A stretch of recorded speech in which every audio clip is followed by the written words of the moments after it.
All right, last chance to excel. It is day 4, the final day of the weekly challenge with the robots. We're playing a non-best hand, if you can believe it, with the hand you're looking at here. Non-best hand match point tournament. We've had some exciting hands. You can see by the scores we've kind of flopped all over the place. A couple of really stinking results and then a couple of great ones. So I feel like we're either close or maybe slightly ahead. And we have this nice 2-no Trump opener here to start our day off. I think that's 2-no. Is it 13? Okay, there we go. 2-no. 3 clubs. We'll be honest with our partner. We have a spade, 4-card suit. I like to be very honest with partner, even when I'm flat, when I have a hole in my hand, right? So if I have a spade fit, I'm going to be really upset if I deny spades, because some of you might be trying to game the system. Like, hey, if I deny a 4-card fit, I get to play in no trump and it's higher scoring. Well, that's great, except when partner tables queen, 4th of spades, and 2 small hearts, and they lead a low heart, right? Then you're like, oh, we could have done something better here. So here, I'm happy when partner bids Stamen and we don't find a fit, because that means they have some heart length over there. All right, this one's a good one to just look at our winner count to start out with, folks. Very good habit to get into. I know I don't do it on every hand for you guys because I've done it so many times in these videos, but let's dance once more. We're going to just look at our winner count, and then the next question will be very important. We have 2 winners in spades. And what are winners? Cards that can take tricks right now if you lead them. We actually have 2 club winners, and that's because the lead of clubs is coming this way. So we're going to score both the ace and the queen no matter what happens.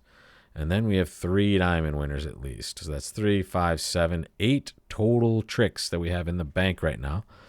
Where are our extra tricks going to come from? And there are 2 sources, folks.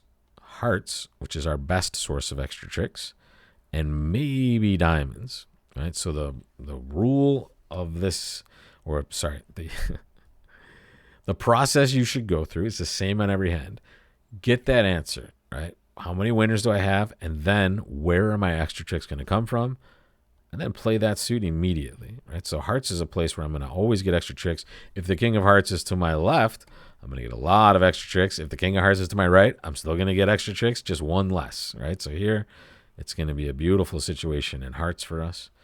We're going to take the jack of hearts again, and then we'll take the 10 of hearts and throw away whatever potential loser we have, which is right here. What we're hoping for is exactly what just happened. We're hoping they pitch a diamond, because the diamond suit happens to be another source of potential extra tricks. And the more diamonds they pitch, the more likely that suit sets up.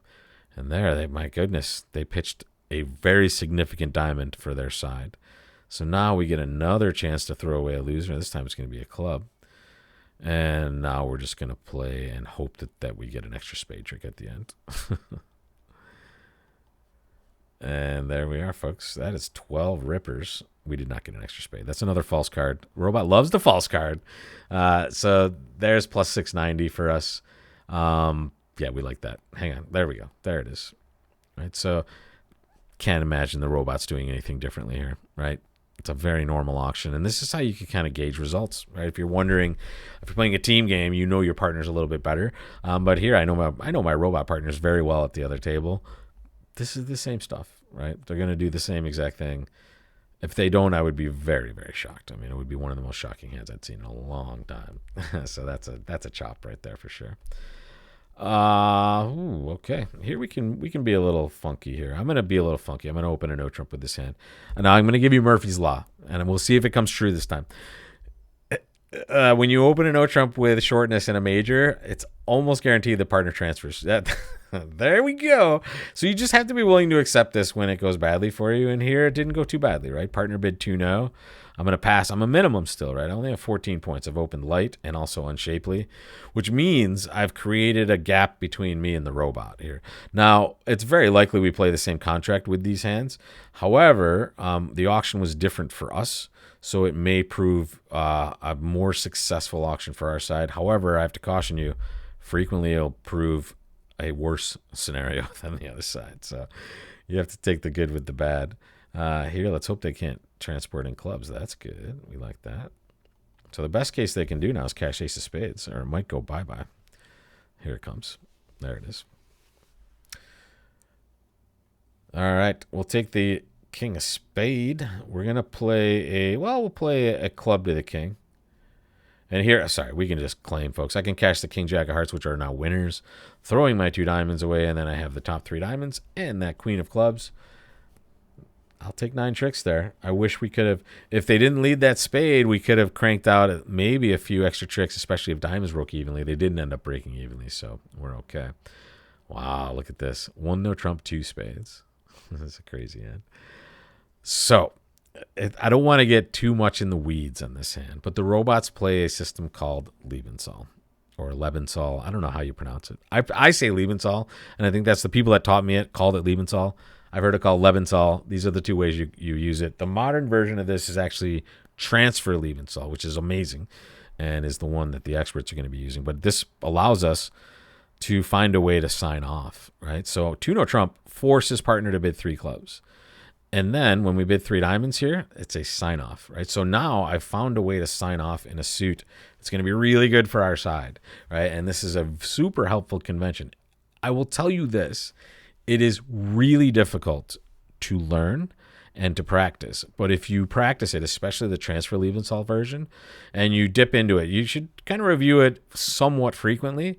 You're going to be able to handle the auctions that have some interference in them a little bit better than the rest of the folks out there, right? So here, it's time for me to just kind of take my trumps out. I have 7 in my hand, which means there are 3 in their hands. So there's my trump drawing.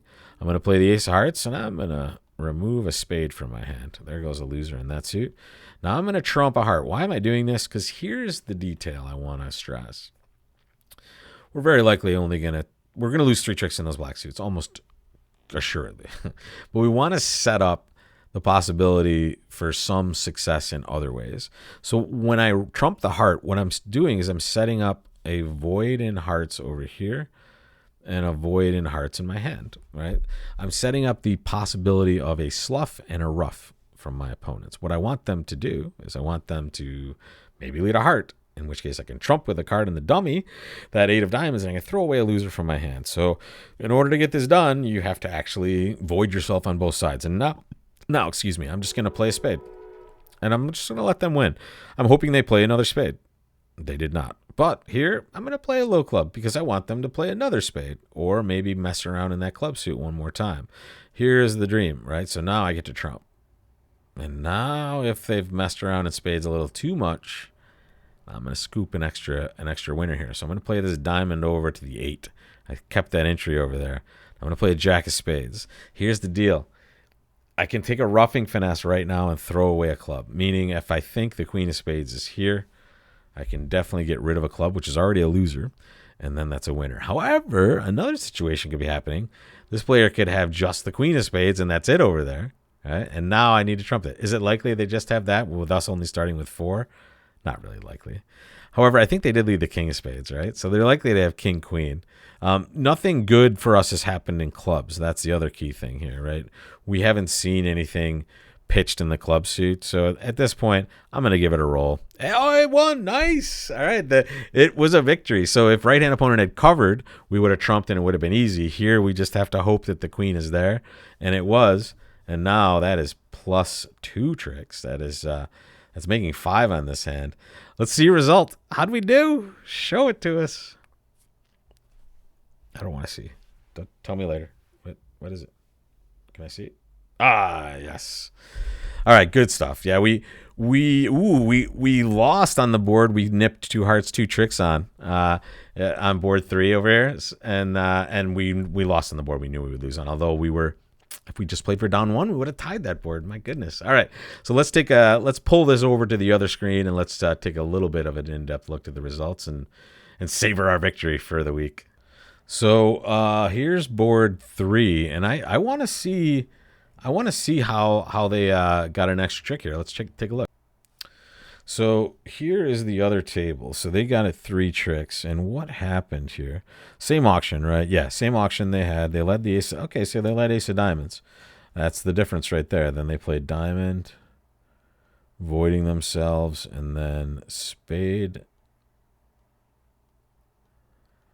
And there they go. Now came the club through, which they played well. They actually were very patient on this hand. They just had such good trumps that they got that ball rolling a little earlier, and we're able to score an extra trump there. So yeah, not the worst choice of leads there. I mean, it's something you can think about. I don't love necessarily voiding myself in diamonds when, I don't necessarily think I needed to be in a hurry on this hand, right? When they're playing at a relatively low level, and diamonds is a lefty's second suit, right? So here, jack of clubs made a little bit more sense to me, but the robot scoops up an extra one. Is it always down 3 on that? No, it's still just down 2. The robot slipped up at some point later on.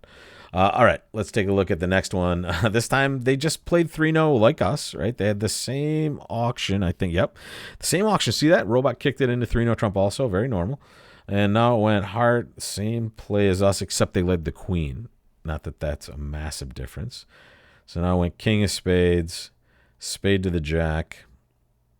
They did the same thing when they played the 8 of spades. 8 of diamonds. And now they just cleared diamonds and said, okay, I'll take down 1. You see that? All right, so here, they're just like, okay, I'll let you in. You'll take your 3 hearts, and I'll just take the last 2 tricks, and that's down 1. At my table, I went down 3. so I went for the make, and I got punished severely for it. But the good thing is about match points, it's only 1 board. The rest was very, very solid stuff at both tables, it looks like. And that's what happens in these non-best hand tournaments. You're going to have a lot of similarities because the robots are more involved, right? So when you're the only non-robot at the table, you're kind of the only one skewing the results. And it's important in some ways to do that, like we saw on board 11. This is a time where, I decided to open something different, and we're rewarded by just not having to play in diamonds, right? At their table, they get to a diamond contract. It looks like it's just a preference, like a diamond, a heart, 2 clubs. Okay, we'll play 2 diamonds. Not necessarily going to go that well for us always, but this choice happened to kind of put us in a different spot, as did this one, I'm sure. This was the 3-0 contract. Here they only played 2-0, right? So they didn't kick it into game after this auction, right? After 1 diamond, 1 spade, 2 clubs, 2-0. We just jumped to 2-0 trump and kind of hit our 4-card spade suit, and that ended up being a good win for us on this one, which we kind of knew, right? So another one in the books. Good victory. We'll take it. And I'm going to keep switching these up. I like the difference, and I think you guys do too. If you don't, let me know. If you like one significantly more than the others, you certainly can let me know. But I find these, especially the non-best hand versions of these, to be more true bridge, I suppose, even though it's still, we're still in Robot Town. But for the most part, we're just kind of doing normal stuff. Other than a couple of different, situations where we can grab some variance and trying to survive. So we will see more of each of these as we go forward, and you'll see some of my other content out there as well to help you on your bridge journey. So until next time, folks, have a great weekend and enjoy your time at those bridge tables out there, folks. Take care.